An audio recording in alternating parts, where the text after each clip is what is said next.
Patricios y plebeyos se habían reconciliado, pero la herida estaba lejos de cerrarse. La plebe siempre desconfiaría de los patricios y los patricios siempre desconfiarían de la plebe.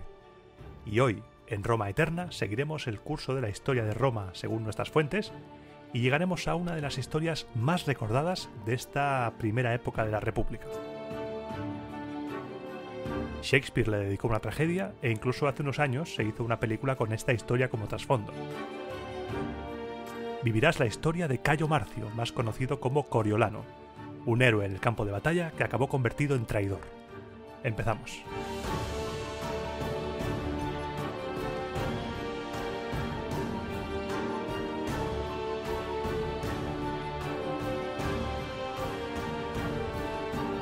La historia de hoy comienza donde terminó el anterior programa de la República.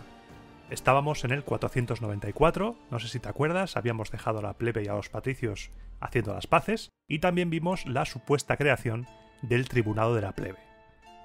Vamos a avanzar un año más. Nos situamos en el 493, siendo cónsules Póstumo Cominio y Espurio Casio, ambos en su segundo consulado. La situación en la ciudad parecía calmarse, pero recuerda que casi todo el Lacio estaba alzado en armas contra Roma, así que los cónsules no tardaron ni medio segundo en reclutar un ejército para enfrentarse a todos los enemigos que se cernían sobre la ciudad. El pueblo nos cuentan que esta vez sí se alistó con entusiasmo y en poco tiempo estuvo todo dispuesto para marchar a la guerra. Los cónsules se sortearon los mandos, ya sabes, uno se queda y otro se va de campaña. Le tocó quedarse a Espurio Casio con la guarnición de la ciudad y Póstumo Cominio marchó al mando del ejército, formado por tropas romanas y un cuerpo auxiliar bastante numeroso de soldados latinos. En esta campaña militar de Póstumo Cominio, el primer ataque fue hacia Lóngula, una ciudad volsca, que por desgracia no sabemos dónde está, que saqueó sin ningún problema. Después de Lóngula, las tropas romanas se fueron a Polusca, que también tomaron sin ningún tipo de problema, y la tercera parada de este tour de castigo por el Lacio sería la ciudad de Coriolos. Según Dionisio, la capital de los volscos, pero según otras fuentes, la capital de los volscos era Ancio. Aquí ya sabes, va bailando la cosa. Esta batalla, la batalla de Coriolos, no sería un paseo como las otras dos. No. Las murallas de Coriolos no eran fáciles de tomar y dentro había un ejército que estaba preparado para la guerra. Las tropas romanas intentaron tomar por asalto la ciudad, como habían hecho con las anteriores, pero fue inútil. Coriolos no se rendiría así como así, así que el cónsul Póstumo Cominio ordenó sitiar la ciudad.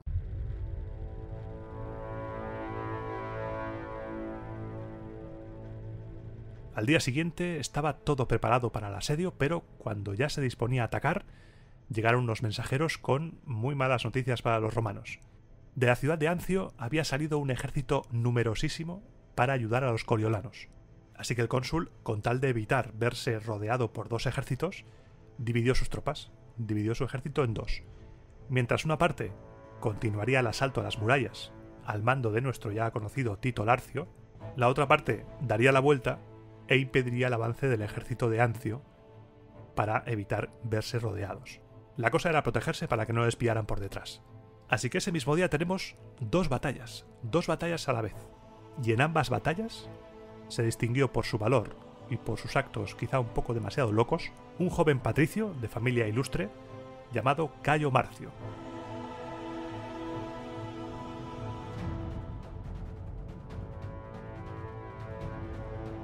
Tito Livio le llama Neomarcio, pero tanto Dionisio de Halicarnaso como Plutarco le llaman Cayo, así que 2 contra 1, Tito, esta vez has perdido. Al amanecer, Tito Larcio condujo su mitad del ejército contra las murallas de Coriolos y comenzó el ataque.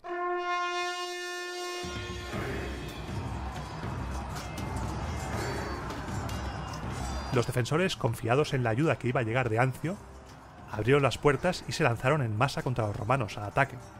Los romanos tuvieron que aguantar firmemente la carga, pero la falange fue poco a poco retrocediendo, no podían aguantar mucho más y los romanos se empezaron a retirar. Al ver que el ejército huía, Cayo Marcio y algunos hombres de su confianza se reagruparon, resistieron el empuje mientras gritaban a los demás que volvieran a sus puestos, que no huyeran.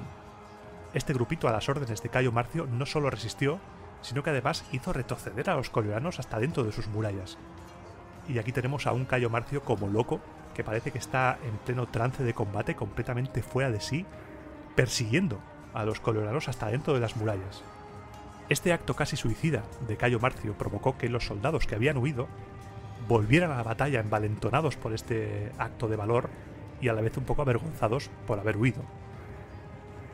Atacaron de nuevo las murallas mientras Marcio iba a la cabeza, se había metido dentro ya, estaba incendiando todo, estaba matando a todo lo que se encontraba por su camino, como si fuera un héroe homérico, estaba como loco. Sembró la devastación en la ciudad, hasta incluso incendió casi toda la ciudad. Los coriolanos no tuvieron más remedio que rendirse. Pero la batalla no había terminado. Sin tiempo para recuperarse, el ejército de Ancio, los anciates, llegaron por detrás. Sin perder un segundo, Cayo Marcio pidió permiso al cónsul para situarse en primera línea de batalla y en cuanto se dio la orden, cargó el primero contra ellos. Durante toda esa jornada, tanto en la toma de Coriolos como en esta batalla contra los anciates, según las fuentes, la actitud de Cayo Marcio fue un ejemplo de temeridad. Parecía estar poseído por el propio Marte, hasta el punto de que hay un momento que está rodeado de enemigos, está lanzando espadazos a diestro y siniestro y tienen que acudir a ayudarle. Y se lo encuentran rodeado de cadáveres de soldados lleno de heridas, un show. Y la victoria cayó del lado romano. Roma había vencido a dos ejércitos, uno detrás de otro, y Cayo Marcio había sido determinante en ambas victorias.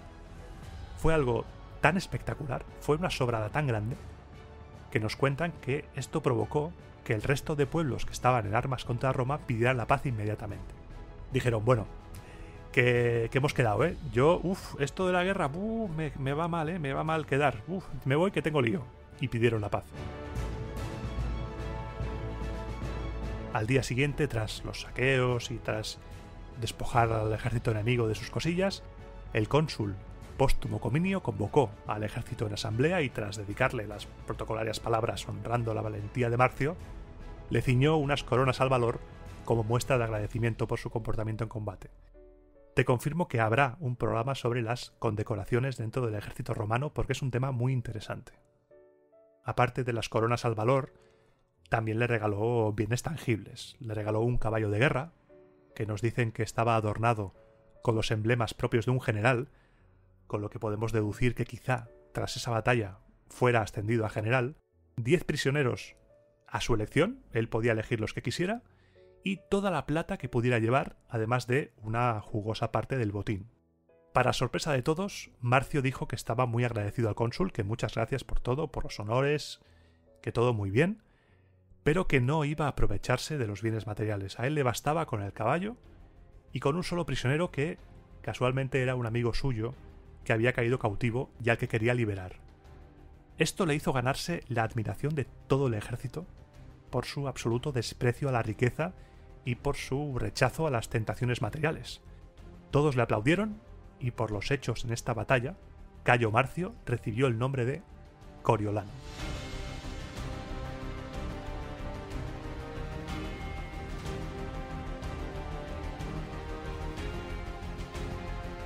Y ahí está, Cayo Marcio, Coriolano, aplaudido por todos, guapo, fuerte, el soldado ideal, un romano de los que le gustarían a Catón. Quizá un poco temerario, sí, pero prácticamente él solo consiguió la victoria contra coriolanos y contra anciates. Pero, como diría la canción, ¿quién es ese hombre? Como buen personaje legendario que es, por supuesto, su origen y sus antepasados también tienen que ser legendarios y tienen que estar a su altura. Su estirpe, según nos cuentan, era de las mejores y se remontaba a los reyes de Roma, a Anco Marcio y a Numa Pompilio. Ahí es nada, ojo. Plutarco nos dice que fue criado por su madre, ya que su padre había muerto cuando era pequeño, y que este Cayo Marcio era de carácter resolutivo e impetuoso, a la vez que, y entre comillas, poco asequible al trato con los demás. Por un lado la gente le envidiaba por su fiereza, por su valentía en el campo de batalla, pero por otro, muchos le odiaban porque era, como se suele decir, un desaborío. Pero no era odiado solamente por tener una pizquita de soberbia y cuarto y mitad de bordería. Era también odiado por ser ultraconservador. Los tribunos de la plebe le odiaban a muerte. Durante la secesión del programa anterior, Cayo Marcio se alineó con la facción más dura del patriciado, ¿Recuerdas a Apio Claudio y a los prestamistas? Pues con esos. Y no cambiaría su postura ni medio centímetro en ningún momento de su vida. Como te decía antes, estamos ante un relato legendario. Y otro de los ingredientes que ha de tener una historia legendaria es el baile de fechas. A Tito, a Dionisio y a Plutarco les bailan tanto las fechas que eso parece las fiestas del pueblo, con la orquesta ambulante tocando. El baile de fechas es una constante durante toda esta época, así que te pido mis disculpas si el tema este puede ser un poco lioso. Yo voy a intentar simplificarlo al máximo para que nos podamos situar en una línea de tiempo coherente que nos permita seguir los diferentes hechos que nos cuentan que sucedieron sin volvernos locos. Coriolano vuelve a Roma en su pico de popularidad entre las tropas, una popularidad que, por lo que te he dicho antes, posiblemente no sea la misma con el pueblo, pero es algo que ya iremos viendo. Al poco tiempo de firmarse la paz, regresar las tropas y celebrarlo todo como es debido, falleció Menenio Agripa, aquel que se reunió con los plebeyos en el Monte Sacro, el que les dijo lo del estómago, los brazos y demás. La ciudad lo enterró a expensas públicas, con los gastos pagados, y con el funeral más espléndido y fastuoso que haya recibido hombre alguno hasta el momento. El tema del pago de los funerales fue un yo la tengo más grande entre el Senado y la plebe. Verás, esto es un pique más entre ellos. Menenio al morir no dejó apenas dinero. Lo que dejó no llegaba para sufragar los costes de un funeral, a la altura de un personaje como Menenio. Por ello, su familia dijo, bueno, vamos a intentar celebrar un entierro privado fuera de la ciudad, que nadie se entere, esto va a ser entre 4 o 5 personas, como mucho. Pero el pueblo se enteró de eso. Y los tribunos no lo consintieron. Los tribunos reunieron al pueblo en asamblea y consiguieron que cada uno de los ciudadanos aportara lo que pudiera para pagar a Menenio Agripa un funeral que estuviera a la altura como muestra de agradecimiento. Todo el mundo se volcó aportando lo que buenamente podían, hasta reunir una suma de dinero bastante respetable. Al enterarse el Senado, dijo, no, ¿qué? Un hombre como Menenio Agripa no puede ser enterrado con contribuciones privadas. Esto lo pagamos nosotros. Y quiso que los gastos corriesen a cargo del erario público, confiando todo al cuidado de los cuestores. No repararon en gastos, Adornaron el cuerpo de Menenio de manera lujosa y lo enterraron con todo lo tope de gama. Fueron a la funeraria y dijeron, me das lo premium, a mí me das lo más premium del catálogo. El Senado ordenó devolver al pueblo el dinero donado, pero el pueblo no aceptó la devolución. Aquí, a cabezones nosotros. Y cedió ese dinero a los hijos de Menenio Agripa para que no les faltase de nada. Como ves, las tiranteces entre plebe y senado ahí están, Y pasan los días y llegamos al año 492, al consulado de Tito Geganio Macerino y Publio Minucio Augurino. Aquel año nos cuentan que se empezaron a notar los efectos de tanta conflictividad social anterior.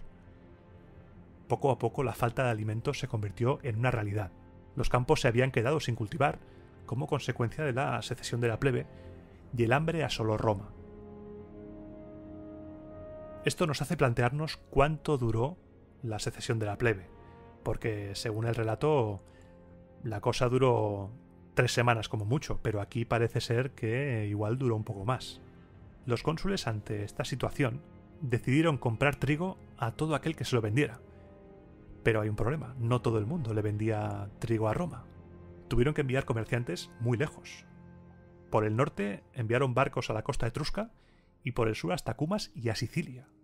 Porque por el Lacio no les vendía trigo ni el Tato, nadie. No sé por qué parece ser que se comenta que Roma no era muy popular entre los vecinos del Lacio. Mientras toda esa operación de compra de trigo se llevaba a cabo, iban a pasar meses, llegaron a la ciudad unos embajadores de la ciudad de Beletri pidiendo ayuda urgente. Ofrecían entregar a Roma la ciudad de Beletri voluntariamente, pidiendo como única condición que se enviasen a esa ciudad colonos porque una enfermedad pestilente había diezmado su población. Ante esta oferta el Senado pensó, ¿y si enviamos a algunos colonos para que haya menos bocas que alimentar y de rebote nos quitamos de en medio a los plebeyos que todavía estén revoltosos? Sería un win-win de manual para el Senado. Ya sabes, desde antiguo la mejor manera de quitarse de en medio a alguien es alejarlo y mandarlo a empresas imposibles. Si sobrevives, es que soy un crack porque te he mandado, y si fracasas, Pues mira, tan bueno no serías. Como no podían esperar hasta que los barcos con el trigo volvieran, los cónsules decidieron elegir a una parte de la población que se iría a Velletri, mientras que el resto se prepararía para saquear territorio volsco en busca de comida, porque si no se iban a morir de hambre. Pero claro, ahora no era tan sencillo engañar a la gente así como así, ahora existían los tribunos de la plebe. Según Plutarco, los tribunos Sicinio y Bruto, los protagonistas de la secesión de la plebe, denunciaron la jugada de rata peluda que quería hacer el Senado. Denunciaron que lo que el Senado quería hacer era mandar a la muerte a los pobres, a una ciudad llena de cadáveres insepultos, asolada por la peste. Coriolano se enfrentó a los tribunos y estuvo la cosa a punto de llegar a mayores. Finalmente, se formó un grupo de colonos que fue a Velletri formado por mitad voluntarios y mitad obligados bajo penas severísimas, y por otra parte el ejército, al mando de Coriolano, partió a saquear tierras volscas. Cayo Marcio volvió a distinguirse una vez más en esta expedición de saqueo, en la que amasó un gran botín en ganado, en grano, en esclavos, y del que cuentan no se quedó nada para él, sino que todo lo repartió entre sus soldados. Su leyenda militar crecía a la par que crecía el odio que le tenían los tribunos de la plebe.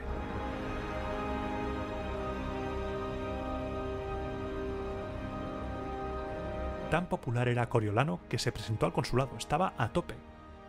Se presentó ante los ciudadanos como un héroe de guerra, ese héroe perfecto. Él realmente era un héroe de guerra, mostraba sus cicatrices, hablaba de lo generoso que era, de su falta de ambición personal, y a puntito estuvo el pueblo de morder el anzuelo y votarle como cónsul, si no fuera por un pequeñito error en la estrategia de campaña.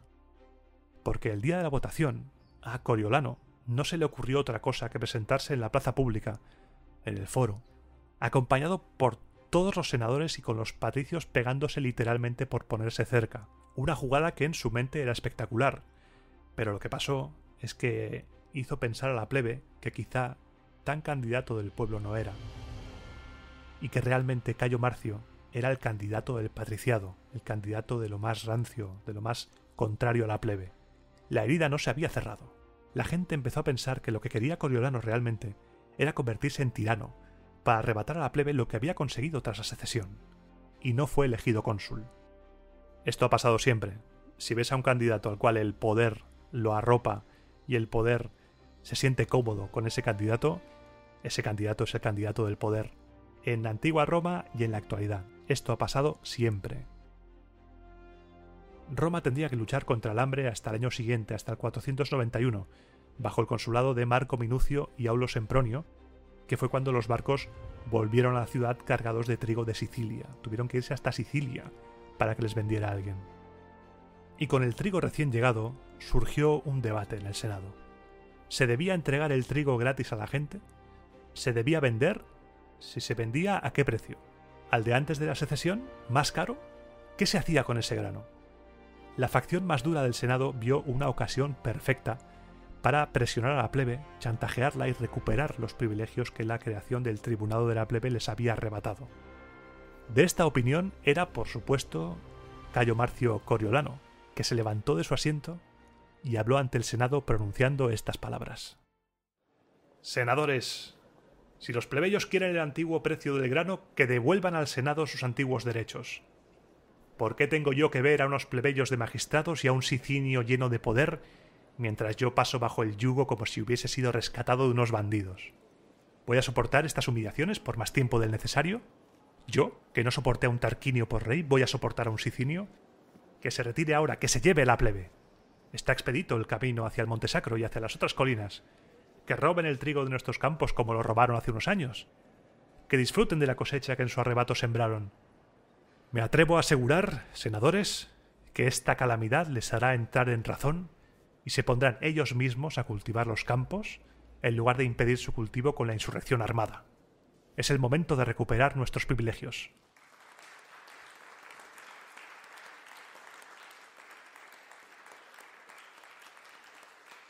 Me imagino a Apio Claudio como loco aplaudiendo, en plan, madre mía, que te como los morros, Cayo Marcio.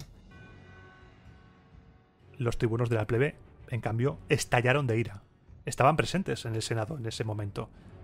Fueron invitados por los senadores y vieron en directo cómo Coriolano pedía la eliminación de una magistratura sagrada e inviolable, a cambio del grano. Coriolano se había pasado 3 pueblos y medio.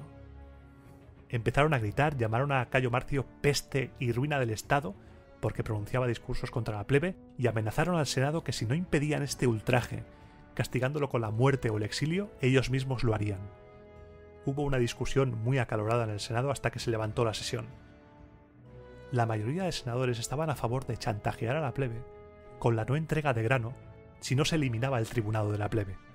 Los tribunos salieron corriendo y reunieron al pueblo en asamblea, citando a Coriolano para que se defendiera de las acusaciones. Este no les hizo ni caso, rechazó con palabras insultantes a los ayudantes de los tribunos que lo citaron.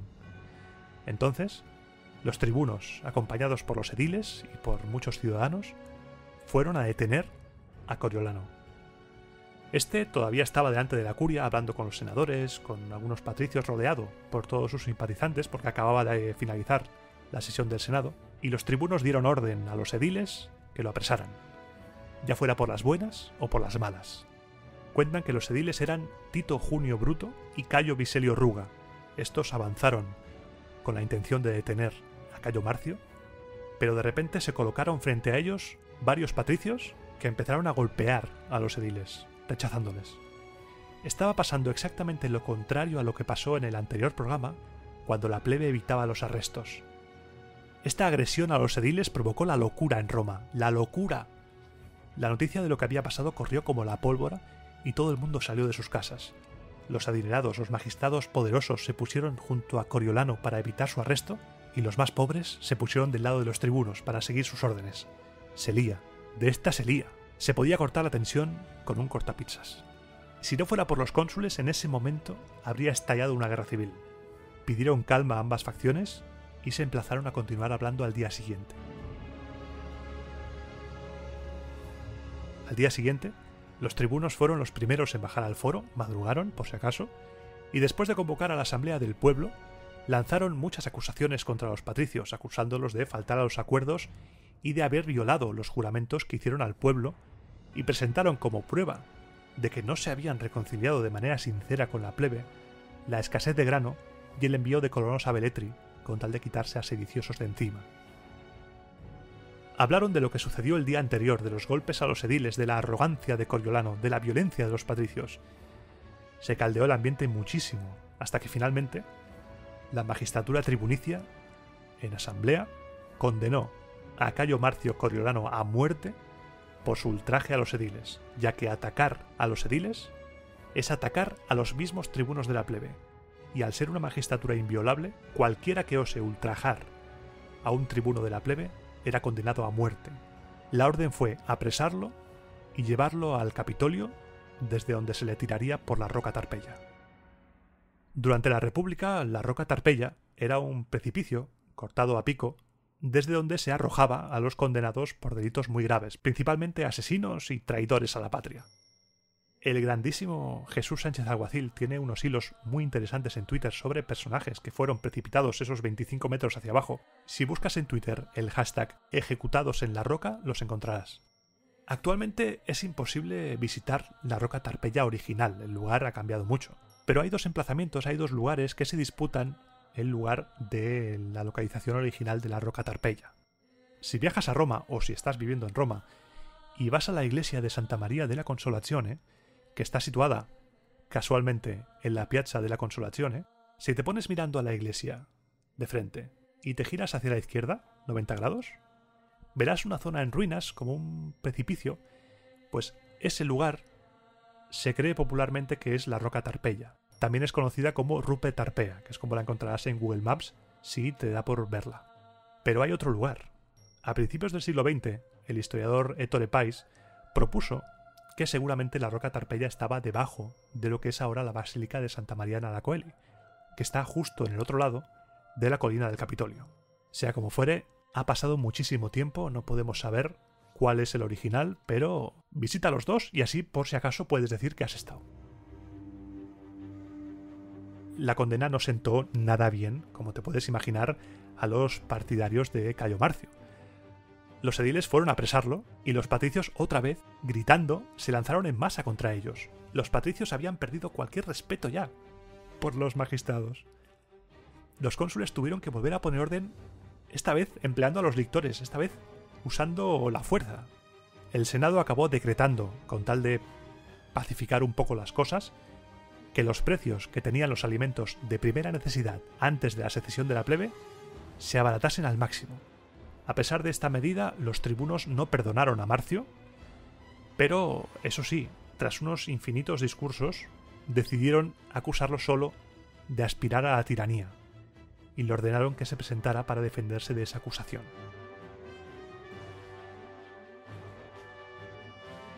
Tanto patricios como plebeyos creían que en ese juicio estaba en juego toda su concepción de la vida y de la libertad. Así que llegado el día, la muchedumbre procedente de los campos se reunió en el foro desde antes de que amaneciera. Había ganas de ese juicio. Los tribunos convocaron al pueblo a una asamblea por tribus y dividieron el foro con cuerdas para que cada tribu supiera dónde colocarse. Y en ese momento, por primera vez, Roma votaría, reunida en la asamblea tribal, contra un hombre. Eso sí, con la oposición de los patricios. Los patricios no querían que se votara por asamblea tribal, querían que se votara por asamblea centuriada, donde tenían ventaja. Vamos a hacer una pequeña recapitulación del modo de votar. Esto de asamblea tribal, asamblea centuriada. Cuando el pueblo iba a votar cualquier asunto que le confiaba el Senado, los cónsules convocaban la asamblea centuriada. La gente se dirigía al campo de Marte y formaban como si fuera el ejército, bajo estandartes, y por centurias se disponían a votar. Pero no votaban todos a la vez, ni votaban todos, sino que cada uno por su centuria iba votando cuando los cónsules lo llamaban. Había 193 centurias divididas en 6 clases, según la renta. Primero votaba la primera clase, 18 centurias de caballería y 80 de infantería. En segundo lugar, la segunda clase, 20 centurias y 2 extra de trabajadores de obra, herreros, carpinteros, útiles en la guerra. Después votaba la tercera clase, 20 centurias. Después la cuarta, otras 20, junto a 2 centurias de trompeteros. Y después la quinta clase, que tenía 30 centurias. Los más pobres votaban los últimos y formaban una sola centuria. Como estaban exentos de impuestos y de obligaciones militares, eran los menos considerados, no se les tenía en cuenta en la votación. Y ahora viene el truquito por el que el patriciado quería que se votara en asamblea centuriada. Si se conseguía el voto unánime de 97 centurias, ya no votaba nadie más. Si la primera clase, que eran 98, votaban todos lo mismo, los más ricos, ya no iba nadie más a votar, se cerraba la votación. A veces llegaba la segunda clase, a veces la tercera, pero más allá era muy raro que votaran los más pobres. Por eso los patricios querían asamblea centuriada, porque la asamblea por tribus era por zonas, era como por barrios, pero la centuriada era por el dinero, y los patricios estaban convencidos de que si votaban a través de asamblea centuriada, Cayo Marcio sería absuelto, porque votaban los más ricos, que eran los que estaban a favor de Marcio. Si la gente votaba por tribus, votarían todos, no solo los más ricos, y ahí la cosa podría estar un poco más chunga. Antes de la votación, las dos partes enfrentadas expusieron los argumentos favorables a una u otra opción. Sobre si Marcio acudió al juicio o no, hay diferencias entre nuestras fuentes. Tito Livio dice que no fue al juicio, pero Plutarco nos cuenta que sí, que estuvo ahí, que habló rasgando sus vestiduras y enseñando su pecho lleno de heridas y golpes, preguntando a la gente si estas heridas eran propias de un tirano o de alguien que luchaba por Roma, como todos los demás. Cayo Marcio tenía un piquito de oro. Hablando se ganaba al pueblo en un segundo, como cuando se presentó al consulado, pero entonces ocurrió algo que no se esperaba a nadie. En el turno de réplica de la acusación, Decio, un tribuno de la plebe, al darse cuenta de que la cosa se iba de las manos, se sacó un as de la manga y pronunció un discurso que cambiaría el curso del juicio, y de rebote nos proporciona información jugosa sobre una cosita de la que no te quiero hacer spoiler, ya verás. Plebeyos, puesto que de las palabras pronunciadas por Marcio en el Senado y de las acciones violentas y arrogantes los patricios lo absuelven y ni siquiera nos permiten acusarlo, escuchad qué otro delito, además de sus palabras, ha cometido contra vosotros este noble hombre. ¡Qué crimen insolente y tiránico! Y enteraos de qué ley vuestra ha violado como particular. Sin duda, todos sabéis que la ley ordena que los botines de guerra que nos está permitido coger por nuestro valor sean públicos, y que no se adueñe de estos no ya un particular, sino ni siquiera el mismísimo general del ejército. El cuestor se encarga de ellos, los subasta y entrega el dinero al erario público.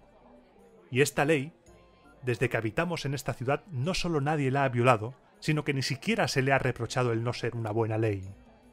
Pero este Marcio, este de aquí, es el primero y el único que, despreciándola, a pesar de que existía y que era válida, consideró oportuno, plebeyos, apropiarse de nuestro botín común el año pasado, no hace mucho.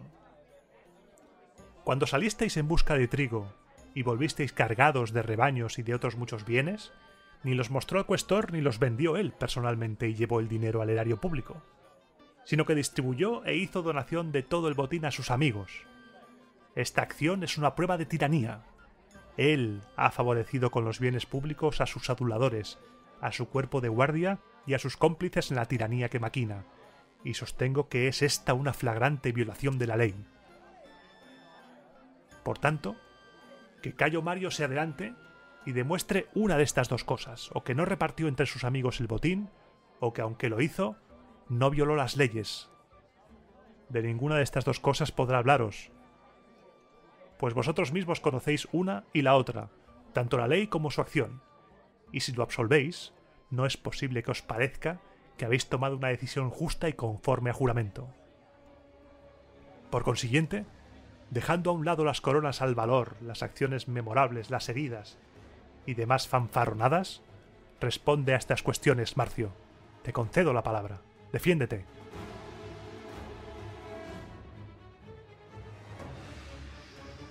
Esto hizo que se fuera todo de madre.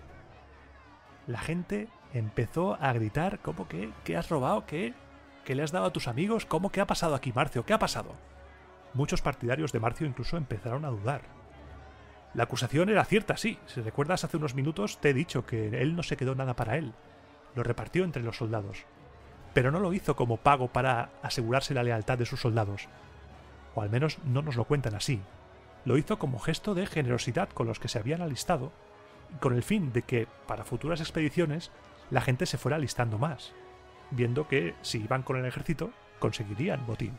Pero él no se quedó nada.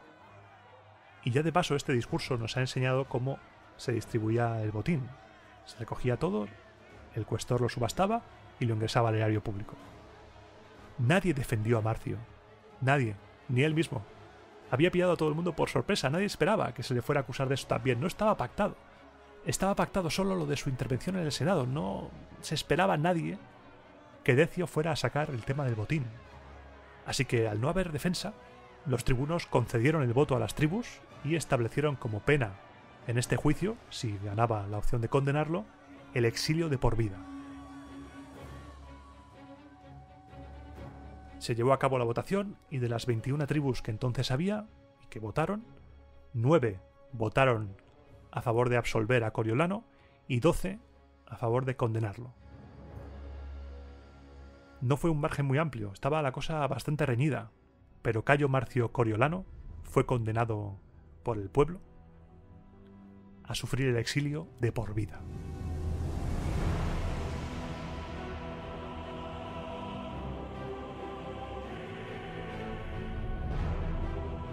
Según las fuentes, este juicio a Marcio fue la primera citación a juicio ante el pueblo de un patricio.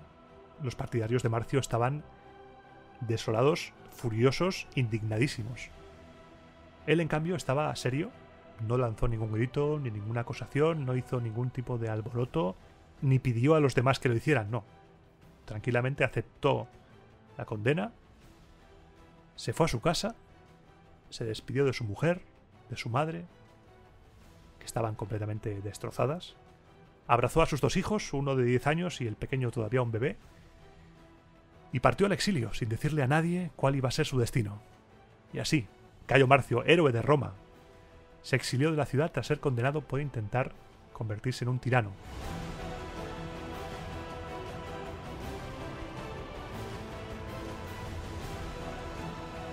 Pero su historia y este programa no han acabado todavía. Todavía tenemos que oír mucho sobre Marcio. Tras su exilio, nos cuentan las fuentes que hubo una gran agitación en la ciudad. se sucedieron una serie de prodigios sobrehumanos. La gente veía visiones, escuchaba voces sin que hubiera nadie. Nacían personas y animales con malformaciones. Se proferían oráculos en muchos lugares y se profetizaban desgracias lamentables y terribles para Roma. Una peste atacó la población y diezmó los rebaños. Algunos opinaban que estas calamidades que estaban sufriendo eran obra de los dioses, que se vengaban por haber expulsado de Roma al mejor de sus ciudadanos. Otros decían que ni de coña, que esto era, bueno, sucesos fortuitos, no pasa nada, pero que dioses no. Y llegó un día al Senado, transportado sobre una litera, un hombre muy enfermo, llamado Tito Latinio, un hombre con dinero, un hombre acaudalado, que había ganado su fortuna honradamente, trabajando el campo con sus propias manos, un hombre hecho a sí mismo, que pidió comparecer ante el Senado, ya que decía que tenía que entregar un mensaje del propio Júpiter Capitolino. Ojo ahí. Bueno, dijeron, bueno, pase usted. Lo llevaron al interior del Senado y dijo que el propio Dios se le había aparecido en sueños y le había dicho: «Ve a Roma, Latinio, y di a los ciudadanos que en la reciente procesión no me ofrecieron un bailarín de mi agrado. Haz que rehagan los ritos y celebren otros desde el principio, pues no acepto estos». Contó al Senado que se despertó al día siguiente después de esta aparición y no le hizo mucho caso al sueño, como cuando tú o yo soñamos cosas raras. Dijo, bueno, Júpiter, pues muy bien. La noche siguiente se le volvió a aparecer otra vez Júpiter en sueños, diciéndole que estaba enfadado, muy enfadado, porque no había comunicado al Senado sus órdenes, y lo amenazó con que si no cumplía de inmediato sus órdenes, aprendería por las malas que con los dioses no se juega. Tito siguió ignorando los sueños. Pensaba que habría cenado fuerte y que por eso tenía sueños raros. Y a los pocos días, su hijo, un chaval joven, sano, enfermó de repente y murió. Esa misma noche, Júpiter se le volvió a aparecer y le dijo que su hijo había muerto por no hacerle caso y que como siguiera así, le caerían todavía más desgracias. Madre mía, Júpiter, no se andaba con hostias. Peor que la mafia. ¿No me haces caso? ¡Bimba! Te mato al hijo. Que otra cosa también te digo, llámame loco. Podría haberse aparecido con el senador directamente y así te evitas intermediarios. Que eres un dios, Júpiter. Cositas de dioses. No sé, no tendría cobertura. Igual no le llegaba la cobertura para aparecerse en un sueño de un romano que viviera en Roma y se apareció a un señor que vivía fuera. Tras la muerte de su hijo, Tito ya se tomó la cosa en serio. Dijo, bueno, ¿qué está pasando aquí? Pero como Júpiter se había pasado de frenada, Tito no quería seguir viviendo. Le dieron igual las amenazas de Júpiter. Me has matado a mi hijo. O sea, podrías haber empezado por cositas un poco más suaves. No sé, ampútame un pie. Pero matarme al hijo de entrada es empezar muy fuerte. Así que Júpiter le envió una enfermedad que hacía que cada día le doliera todo el cuerpo cada vez más. Y que cada día también perdía movilidad en las extremidades y energías. Hasta que sus amigos vieron el estado lamentable en el que estaba. Este se lo contó todo y los amigos le llevaron al Senado. Y mientras contaba todo esto, milagrosamente, Tito Latinio se iba curando, iba recuperando la energía, la movilidad, se le iban los dolores, y cuando acabó la historia, se curó por completo. Se levantó y se marchó a su casa tan tranquilamente. Los senadores, en cambio, se quedaron pensando, ¿pero de qué está hablando? ¿Bailarín? ¿Qué dices? ¿Qué dices, Júpiter? ¿Qué dices? No te entiendo. El lenguaje de los dioses, no te entiendo. Es como los oráculos. No entendemos los oráculos. Hasta que no pasa no lo entiendes. Pues aquí igual. Y todos empezaron a pensar, ¿bailarín? ¿Bailarín? ¿Cómo? ¿Bailarín? ¿De qué? ¿Cómo? Hasta que uno de ellos se acordó de algo que había pasado no hacía demasiado tiempo en la ciudad, en Roma. Parece ser que un ciudadano había ordenado la ejecución de uno de sus esclavos y los esclavos encargados del suplicio lo llevaron en procesión por toda la ciudad para hacer el castigo público.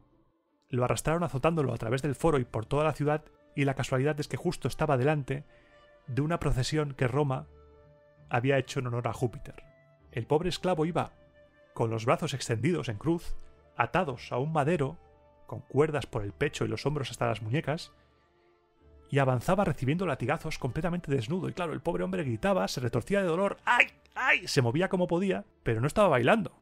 Todos llegaron a la conclusión de que el bailarín era ese, Júpiter se estaba refiriendo a ese pobre esclavo que estaba sufriendo un suplicio. Así que se decidió retomar de nuevo los ritos y la procesión en honor a Júpiter, para que cesaran todos estos sucesos en Roma. Los dioses tienen un sentido del humor un poco extraño y retorcido.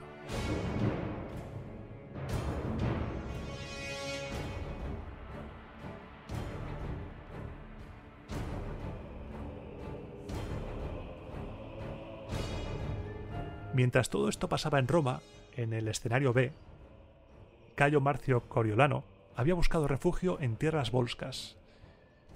Fue a la ciudad de Ancio y se refugió en casa de un hombre llamado Tulo Atio, que según Plutarco es Tulo Aufidio.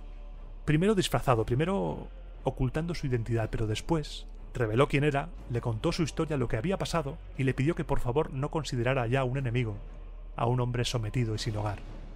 Tulo le dio su palabra y le prometió hacer a todos los volscos sus amigos, y juntos decidieron hacer la guerra contra Roma.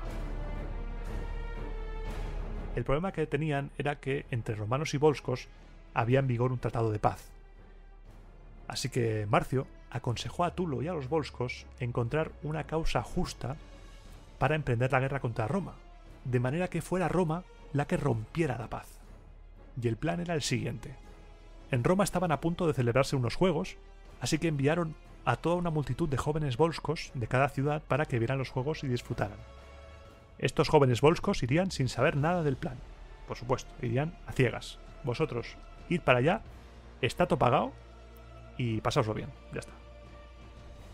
La mayoría, como no tenían alojamiento en casas de amigos o de familiares, se albergaron en templos, en lugares públicos y andaban por las calles juntos, porque se conocían entre ellos, de modo que entre la ciudad ya surgían rumores y sospechas sobre estos volscos. Hasta no hace mucho estaban en guerra. Pero la gente fue disfrutando de los juegos sin mayor problema. Mientras la gente se lo pasaba bien, un enviado de Tulo, siguiendo órdenes de Cayo Marcio, acudiría a los cónsules a revelarles un asunto secreto concerniente a los visitantes volscos. Este delator, este enviado, pidió garantías de seguridad a los cónsules. Los cónsules, por supuesto, ante un buen cotilleo, se lo dieron todo y les reveló su información. Les dijo que se estaba preparando un ataque contra la ciudad, con el mismo modus operandi que en el rapto de las Sabinas llevado a cabo en tiempos de Rómulo, y por eso había tantos volscos en la ciudad, porque planeaban un ataque. Algo completamente falso, era una estratagema, ese ataque no existía. Los cónsules llevaron rápidamente el asunto al Senado y se votó un decreto de expulsión inmediata de todos los volscos. Todos debían abandonar la ciudad a través de la puerta Capena. Todo volsco que quedase en Roma tras ponerse el sol sería ejecutado. La puerta Capena estaba supuestamente cerca de las termas de Caracalla. Hoy en día hay una plaza y un parque que casualmente llevan el mismo nombre, Porta Capena. Los volscos fueron expulsados, salieron todos, sin comprender qué estaba pasando, se fueron todos por la Porta Capena, y Tulo les esperaba no muy lejos de la ciudad, preparado para encender los ánimos. Mirad lo que nos han hecho los romanos. ¿Así trata Roma a unos aliados, a unos amigos? Volved a vuestras casas, volved a vuestras ciudades y contad lo que os ha hecho Roma, contad cómo os ha tratado. Esto es intolerable. Todos volvieron a sus casas y la noticia corrió de inmediato. Todas las ciudades volscas querían hacer pagar este insulto con las armas. Así que enviaron una embajada a Roma con los hombres más ilustres de los volscos como embajadores para hablar, para ver qué pasa. Se presentaron ante el Senado y pidieron que hacía falta una prueba segura de la amistad de los romanos, que tras este insulto que habían sufrido, si realmente Roma quería reconciliarse, debía entregar las ciudades que les había arrebatado a los volscos, o de lo contrario, Roma les estaría obligando a declararles la guerra. Una guerra que ellos, los volscos, no querían, por supuesto. No, nos estáis obligando, nos habéis insultado, nos habéis echado sin mediar ninguna provocación, nos habéis insultado, tenéis que pagar.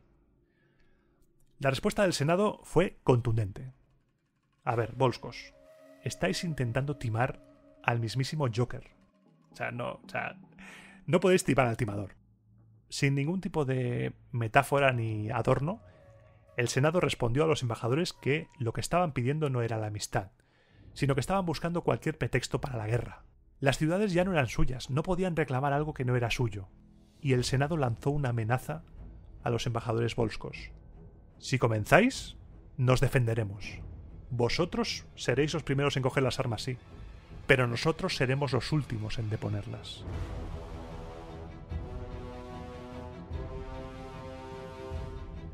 No había más remedio. Los volscos declararon la guerra a Roma y nombraron a Tulo y a Coriolano generales.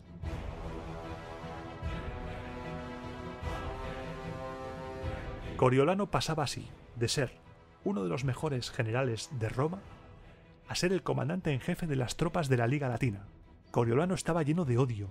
Odiaba a Roma, odiaba a la plebe, odiaba lo que le habían hecho y quería hacer todo el daño posible.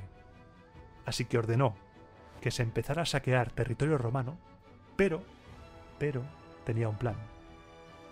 Dio orden estricta de que se respetaran las haciendas de los patricios. Solo se podían saquear y destruir los bienes plebeyos. Esto lo hizo para avivar las ascuas del odio entre patricios y plebeyos, ya que se había corrido la voz de que Cayo Marcio, el exiliado, estaba al frente del ejército volsco y solo saqueaba propiedades plebeyas, dejando, casualmente, intactos los bienes patricios, con lo que los plebeyos pensaban que todo eso era una maniobra patricia. La tensión que se vivía en Roma impidió que se formara un ejército que saliera al encuentro de las tropas volscas, así que Marcio, tras cansarse de saquear todo cuanto quiso, retiró su ejército sin sufrir ningún daño. Esto aumentó la moral de las ciudades volscas, que se sumaron en masa a la rebelión. Al poco, Marcio encabezó una segunda incursión volsca, tomando sin luchar la ciudad de Circellos. La tensión en la ciudad de Roma no hacía más que crecer, estaba la situación muy tensa, estaba la situación al borde de desmadrarse. Los plebeyos acusaban a los patricios de enviar a Coriolano para tomar el poder en Roma por las armas, y los patricios hacían responsables a los plebeyos de todo esto por haber condenado al exilio a Coriolano. La tercera incursión volsca tuvo lugar durante el consulado de Espurio Naucio y Sexto Furio. Estamos ya en el año 488. Estos cónsules consiguieron reunir el ejército más grande que pudieron, entre tropas locales y algunos pocos aliados, porque no muchos acudieron a la llamada de la loba. Muchas ciudades aliadas abandonaron a Roma y se pusieron del lado de los volscos. Por ejemplo, los ecuos, que nada más iniciarse la guerra, se fueron con Coriolano. Roma se quedaba prácticamente sola. Ante la inoperancia sospechosa de Roma, Marcio saqueó de nuevo territorio romano, se adentró, se llevó todo lo que quiso sin que nadie saliera a su encuentro. Es muy raro. Este punto del relato es muy extraño. La orgullosa Roma, la poderosa Roma, que había amenazado a los embajadores volscos, de repente no enviaba a su ejército contra Coriolano. ¿Qué estaba pasando? ¿Es posible que los patricios desearan en secreto que Cayo Marcio conquistara Roma para liquidar de un plumazo los privilegios plebeyos y por eso no hacían nada? Puede ser. Todo es muy extraño, no nos dicen nada, ¿eh? Esto es una idea de olla mía. Pero la falta de actividad militar romana, la falta de respuesta, es muy extraña, porque las tropas de Marcio siguieron quitando ciudades a Roma. Cayó Tolerio, cayó Bola, cayó Corbión, y también cayó, ironías de la vida, Coriolos de nuevo, pero esta vez volviendo a los volscos. Y después de eso, sitió la antiquísima ciudad de Lavinium. ¿Recuerdas la ciudad de Lavinium? La ciudad fundada por Eneas tras llegar de Troya, la cuna de Roma. Marcio se estaba haciendo con el control de toda la Liga Latina y la estaba alzando en armas contra Roma. Los romanos, enterados de la destrucción de las ciudades ya tomadas e inquietos por las embajadas que diariamente llegaban a Roma por parte de las pocas ciudades todavía leales que le pedían ayuda, creían que el único remedio para acabar con el conflicto sería votar el regreso de Coriolano. Pensaron que si le convencían de volver, se acabarían todos sus problemas. Cayo Marcio tomó Lavinium y tras conquistar esa ciudad dirigió su ejército hacia Roma, acampando en las fosas Cluilias a unos 8 kilómetros de la ciudad eterna.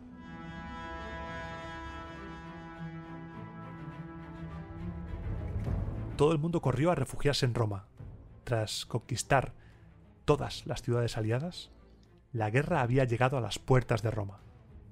Pero pasó casi un día entero y el ejército seguía ahí, acampado, sin atacar.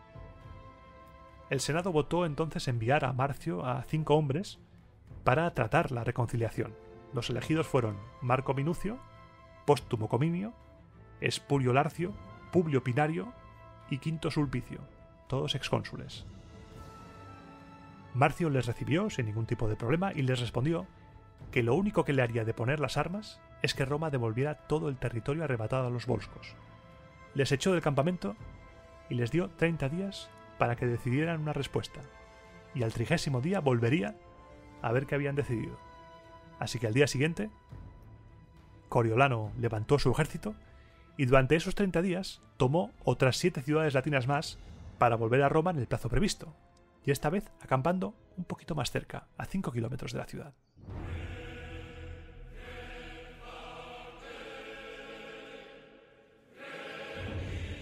La respuesta de Roma era que mientras hubiera un ejército casi a las puertas, no habría nada que negociar.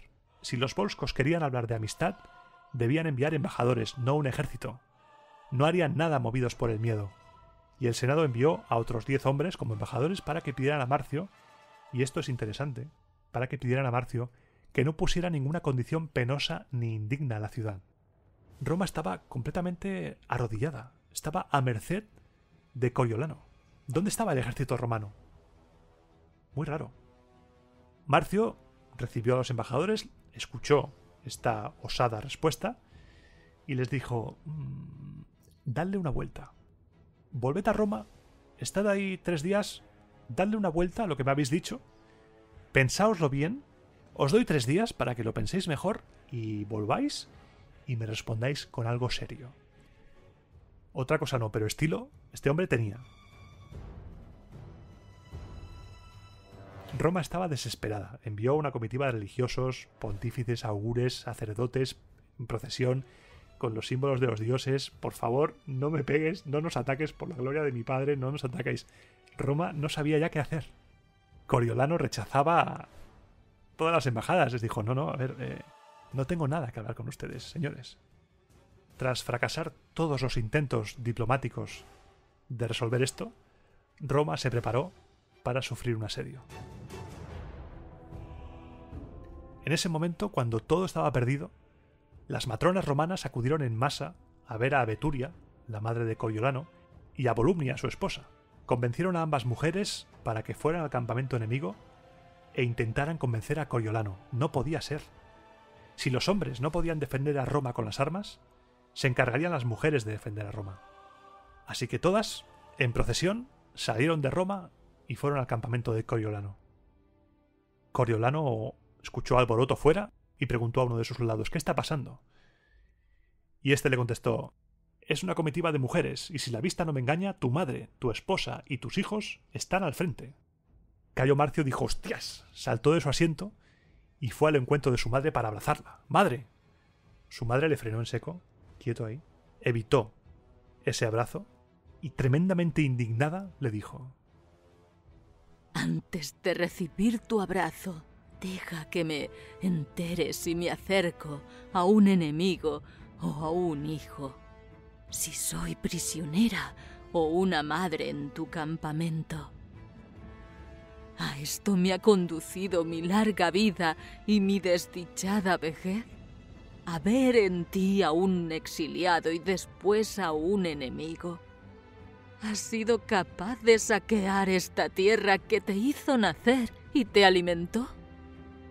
Cuando divisaste Roma, ¿no se te ocurrió pensar: detrás de esas murallas están mi casa y mi hogar, mi madre, mi esposa y mis hijos? Así que si yo no te hubiese parido, Roma no estaría sitiada. Si yo no tuviera un hijo, moriría libre en una patria libre. Pero yo nada puedo sufrir que no redunde más en tu deshonra que en mi desdicha, ni por muy desdichada que sea, lo voy a ser por mucho tiempo. Piensa en estos, a los que si continúas adelante, aguarda una muerte prematura o una larga esclavitud. En ese momento su madre, su esposa y sus hijos se arrojaron a sus pies. Marcio, emocionado y casi entre lágrimas, dijo: ¿en qué punto me habéis contenido, oh madre? Y alzándola del suelo, cogiéndole fuerte de la mano, le dijo: Obtienes, madre, una victoria no favorable ni a ti ni a mí, pues, por una parte, has salvado a la patria, pero por otra, me has perdido a mí, tu piadoso y amante hijo, pues me retiro vencido por ti. Coriolano pasó un rato con su familia y, al poco, envió de vuelta a toda la comitiva de mujeres sana y salva a Roma. Al día siguiente, Cayo Marcio levantó su campamento y retiró su ejército. Coriolano sabía que haciendo eso estaba firmando su sentencia de muerte.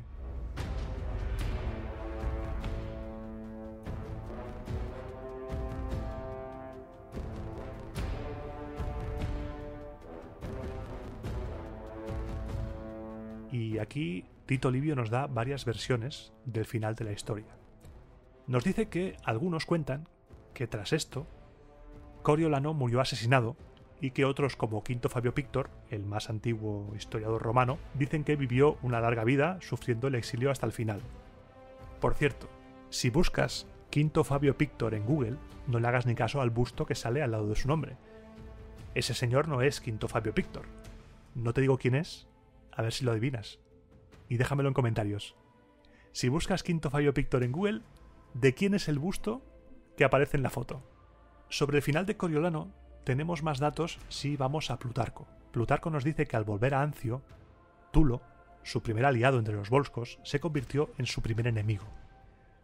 Puso a muchos volscos contra él y le acusó formalmente de tirano y de traidor. Lo que pasa es que no eran mayoría los que iban contra Coriolano, porque Coriolano, a pesar de esa última traición, había llevado a los volscos a conseguir unos éxitos, como te decía antes, inimaginables. Y como sabían, y como Tulo sabía que Cayo Marcio se manejaba muy bien con la palabra, con ese piquito de oro, no esperaron al juicio. Se reunieron unos cuantos y a plena luz del día lo asesinaron a cuchilladas sin que nadie saliera en su ayuda. Sus partidarios recogieron su cadáver y le dieron una sepultura digna de un general.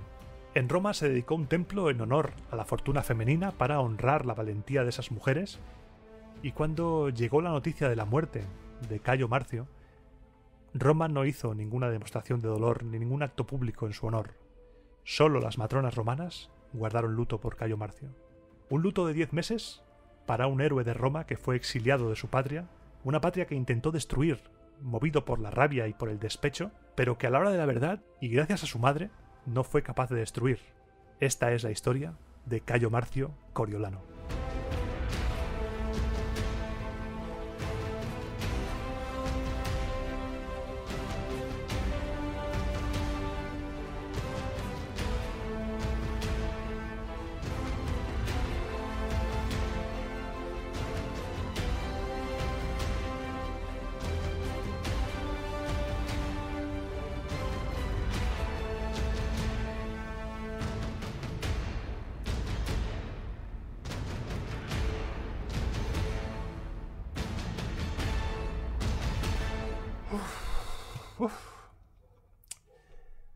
Bueno. ¿Has oído al perro?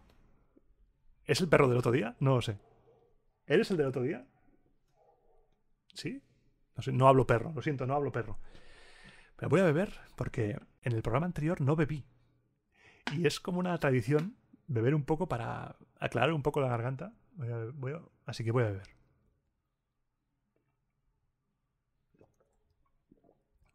ASMR. Bueno, vaya programa, ¿eh? Vaya historia la de Coriolano. Empieza muy bien con estas intrigas políticas que a mí me encantan. Luego se convierte en una historia de venganza. Y al final, Coriolano se convierte en Seymour Skinner. Va a su madre y le dice: Seymour, no ataques Roma.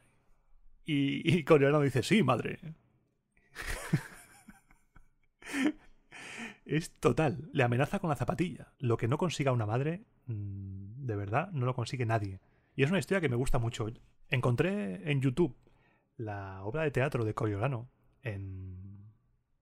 representada en el Teatro de Mérida. Espectacular. Espectacular. Si buscas Coriolano en YouTube, es la primera que sale. Y es una interpretación libre. Cambian cosas de orden. Hay cosas que pasan después y cosas que pasan antes, nombres cambiados, pero no pasa nada, porque la historia de Coriolano es un invent. Así que si haces versiones del invent, no hay que ser tampoco radical. Y la verdad es que está chula. Está muy bien. Seguramente bebieron mucho de la obra de Shakespeare, que ya sabemos, las versiones no suelen ser muy fieles a lo que nos cuentan las fuentes. Y si ya las fuentes no se ponen de acuerdo entre ellas, no puedes tachar a una obra de no ser fiel a algo que ni entre los clásicos se ponen de acuerdo. Así que si lo ves, disfrútalo. A mí me encanta, los actores están a un muy buen nivel, a mí me encanta el teatro clásico. Cuando se pueda otra vez, me encantaría ir al Festival de Teatro Clásico de Mérida, a Tárraco Viva, me encantaría visitar estos lugares. Son cosas que el maldito bicho nos está quitando, pero lo recuperaremos. Y nos levantaremos y haremos las cosas de nuevo como antes, con normalidad. Y quería comentar una cosa de la cual me han hablado un par o tres de personas ya desde que empecé a colaborar con el Descampado. Y yo el otro día, editándome, me di cuenta, y es que me han dicho que mi voz tiene un deje a Pedro Sánchez. Y el otro día editándome, no sé cuál fue la frase que dije y dije, ¡hostias! Pues un poco sí. ¿Tú qué opinas? ¿Realmente tengo un deje? Yo no veo que mi voz sea parecida a Pedro Sánchez, pero a veces algunos dejes. No sé, ¿tú qué opinas? ¿Crees que realmente mi voz se parece a la de Pedro Sánchez? Es un debate que está ahí en la mesa, ¿eh? La primera vez que me lo dijeron me pareció curioso. Pedro Sánchez, las cosas como son. Te caerá mejor o te caerá peor, pero es un orador excelente. Y yo lo tomo como un piropo. Y como ya son más de una persona que me lo ha dicho, digo, hostia, voy a preguntar a ver si a la gente le parece. Porque es muy curioso, es muy curioso.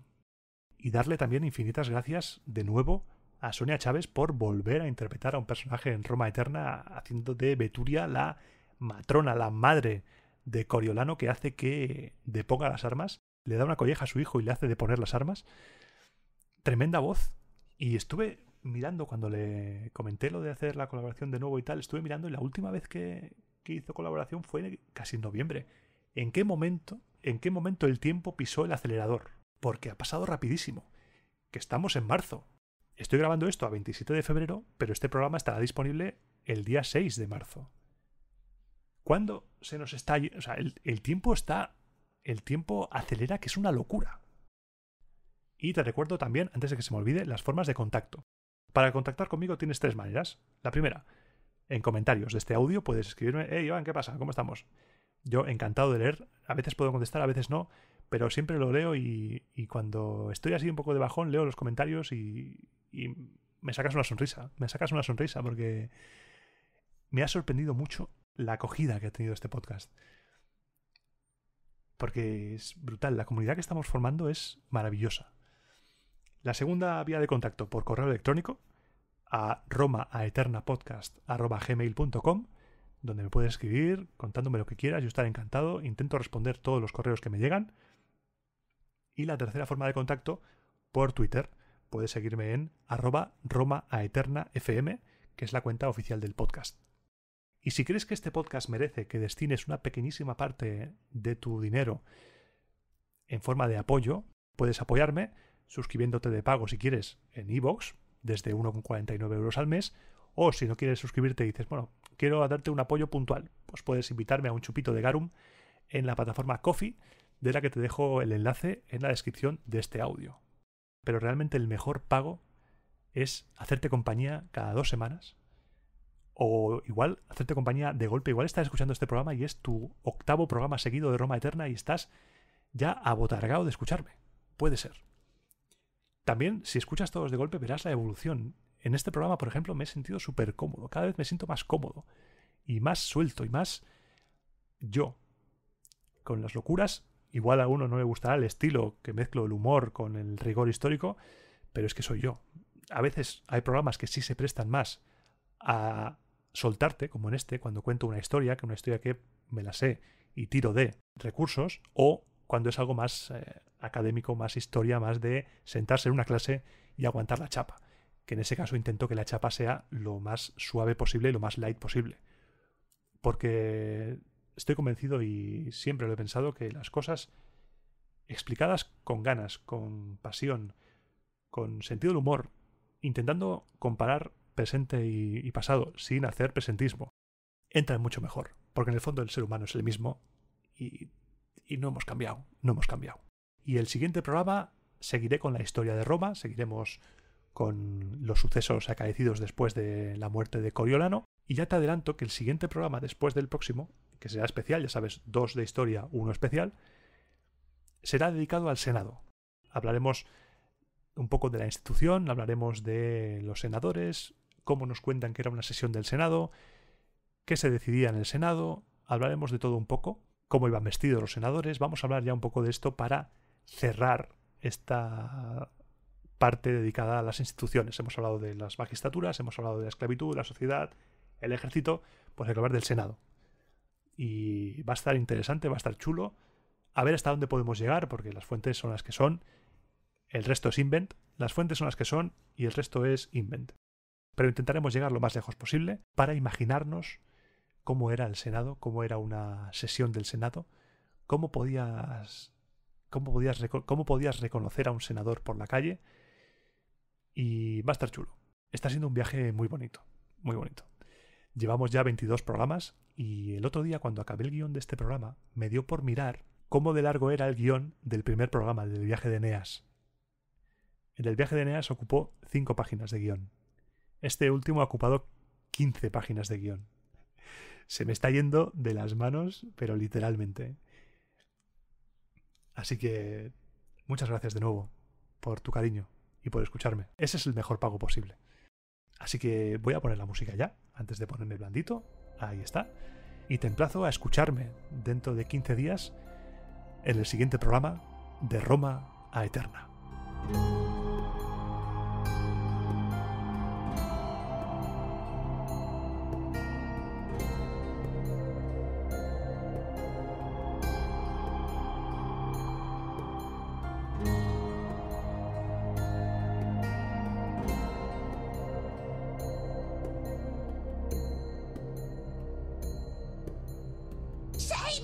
Dime qué hora es. ¡Ahora! 7 de la tarde del viernes, madre. Hora de nuestra silueta semanal.